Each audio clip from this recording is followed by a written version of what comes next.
Hey guys, what's going on? John here from What's Spinning, here tonight to chat about this new Hayley Williams album, Petals for Armor. Hayley Williams, lead singer of the pop punk and emo band Paramore. Now, I'll be honest, when I was, 16, 17, I was certainly into those genres, but for me, I was never really that into Paramore. They just sort of represented a side of pop punk and emo that I just was never really that strong on. I mean, when Paramore were at their biggest, I was much more interested in Thursday and Crime in Stereo and bands like Say Anything. I mean, for what it was, their Riot album has some definite highlights. Ironically, though, it was 2013's self-titled album that kind of got me a little bit more hip to the music of Paramore. Well, this was far from my cup of tea. I liked the more epic song structures and the use of synth. And 2017's After Laughter was actually a real treat for me. Sure, Paramore was barely the same band they were years ago at this point, but for me, that was a huge plus, and I thought that there was just some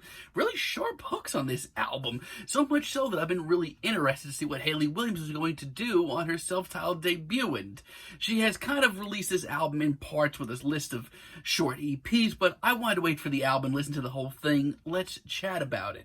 This album starts off with Simmer, and let me tell you, it's a pretty slow burner. I mean, this beat really takes its time to grow, but it's still a seriously burning track, mostly because of this fiery performance. I love how charged up and aggressive Hayley comes off, even though this track is on its more meditative side. In a lot of ways, this album kind of rubs me the same way that US Girls in a Poem Unlimited rubbed me a couple of years ago. Honestly, it's a lot of heartbreak on this album, a lot of traumatic experiences, but Hayley kind of brings them to life and brings them into pretty catchy pop tunes. Most of the time, she's standing up to these things, though, and showing how she's grown from a lot of it. It's honestly a really cutting intro that makes you focus on Hayley's lyrics, which are pretty great. This is an awesome intro. As a matter of fact, a whole lot of this album is pretty fiery. Leave It Alone, on the other hand, is even more low-key, even more meditative. And going into this project, I kind of had a feeling that this was going to be a more personal project for Hayley, but man, this is a lot more personal than I certainly expected. I mean, there are some genuinely grim lines on this one. It's a real slow burner once again, with a very smoky atmosphere and a very bluesy performance. Actually just makes the track even more powerful. Creepin, on the other hand, is a whole lot more powerful. At first, Hayley's vocals just sound so small and sort of harmed. Then out of nowhere, we get these heavily manipulated, much louder vocals as well. Once again, there's some pretty meditative vibes, and we get a really slick dance groove on this one as well. And let me tell you, lyrically, this is one of Hayley's most compelling tracks here. Like, I absolutely love her comparisons here to vampires and people who suck the fun and energy out of you. Eventually, we do get some tracks that seem a little bit more aimed towards the dance floor, but some of these meditative, very slow-burning tracks in the intro to this album are just very, very powerful. Take, for example, Sudden Desire. This one, as you can kind of guess, goes into a lot of feelings of desire. It's also kind of dark and more on the vicious side, almost has some industrial grooves at times. It's a powerful track and honestly relays the feelings of desire pretty well. And as far as low-key tracks go, My Friend is one of the best tracks here. I love the bass groove here, just how smooth Hayley comes off. But outside that, there is a sincerity to this track that I just can't help but cozy up to. I mean, there is a slew of traumatic, deeply emotional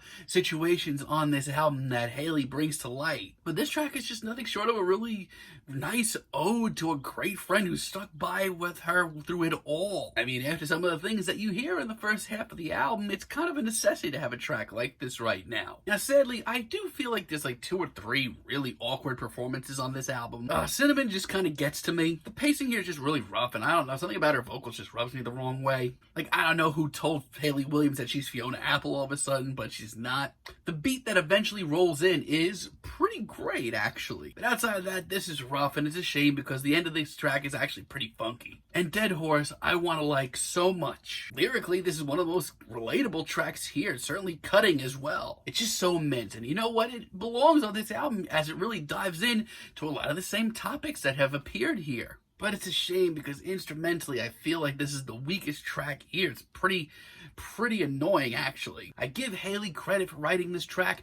It is incredibly powerful. But as far as the hook goes, this just isn't my cup of tea. And Pure Love for me is just middle of the road. I like the throwback kind of funky licks and all, but if you want my honest thoughts on this track, this just isn't nearly as effective as like half the other tracks here. This one here does dive into a lot of the same topics as the rest of this album. Vulnerability, opening up to someone, new relationships. But for me, I think Hayley's done it 1,000 times better on half of the other tracks here. Outside of that, this album's pretty stacked, actually. Over Yet is a track that I didn't expect to hear here. It's a whole lot more upbeat, very busy. Once again, lyrically, this is very personal, hitting very close to Hayley's life. But this one is a perseverance anthem that I feel like a lot of people really need to hear. Not only that, but she's got this really slick dance groove that I really love. And Rose's Lotus, Violet, Iris is honestly my favorite track here. Like, this is a very solid album overall, but it also has a lot of more experimental vibes that I didn't expect Hayley to touch down on,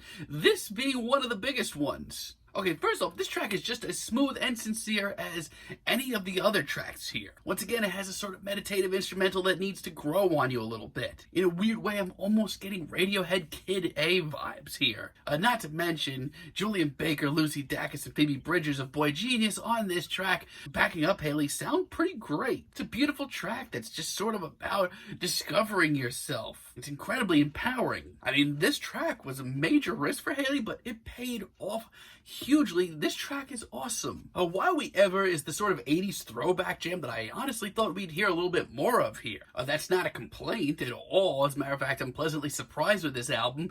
It's just, honestly, I'm glad that it's here now, at least for a track or two. However, while this track is a little bit more groovier, it's filled with just as much emotional one-liners and prior heartbreak as the rest of this album. Once again, it's done very classy despite really dealing with some very hard-to-deal-with topics. I mean, hell, by the end of this track, Hayley's vocals have become a whisper. I mean, overall, I'm going to be honest, there's a lot of emotional liners and situations on this album that make it not for the weak of heart. But man, the Tales of Redemption are also pretty strong as well. Definitely worth it. Taken, like my friend earlier on, I just really needed this track right now. This is just such an adorable and sweet and catchy track. I mean, we have been in a sea of trauma and heartbreak and self-reflection and reinvention. But after all that, on tracks like this, Hayley seems happy, and it's nice to hear that she's in a relationship and seems very happy with that as well. I mean, it's simple, but for someone who's looking to start again, this is really sweet and really effective. And I don't know where the hell Sugar on the Rim came from. Once again, Hayley is certainly not scared to try a little something different on this album, really branch out a little. This one is a weirdly bubbly, eclectic pop banger, one that goes pretty freaking hard, too. I mean, we get everything here from throwbacks to classic pop stars like Madonna to nods as well to some of the more eclectic pop stars right now, like the PC Music crew. Once again, it's one of the more silver lining moments that make this album a real triumph overall. The experiments continue with Watch Me While I Bloom. Honestly, though, this one doesn't hit me nearly as hard. Lyrically, once again, very intense.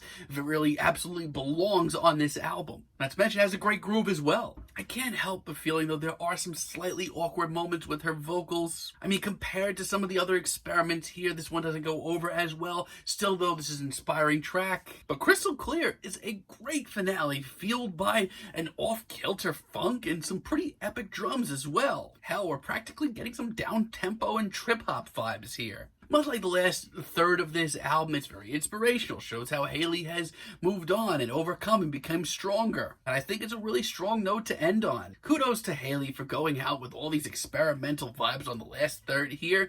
They come off pretty tasteful overall, and I'm just overall really happy with the way that this album came out. I'm pretty surprised. I mean, let's be honest, a lot of the topics of heartbreak and trauma and abuse that Hayley goes into on this album make it one that's not going to be easy for a lot to listen to. However, Hayley kind of ends the album off with Tales of Redemption, reinvention, finding happiness, and that makes this pretty much a triumph overall as far as lyrics go. And as far as everything else goes, Hayley's not afraid to throw everything out here, from slow bangers to 80s throwbacks to experimental pop jams. She's sounding pretty great right now, and I'm very shocked to hear it, and I'm very surprised, but very, very happy. I mean, it's not perfect, but it's certainly another great art pop album that we've had this year. I'm feeling a very decent 8 on this album, but let me know what you guys think down below. If you liked the video, be sure to give us a like, give us a subscribe, and let me know down below what you would like for me to chat about in the future. And until next time, have a great day, guys.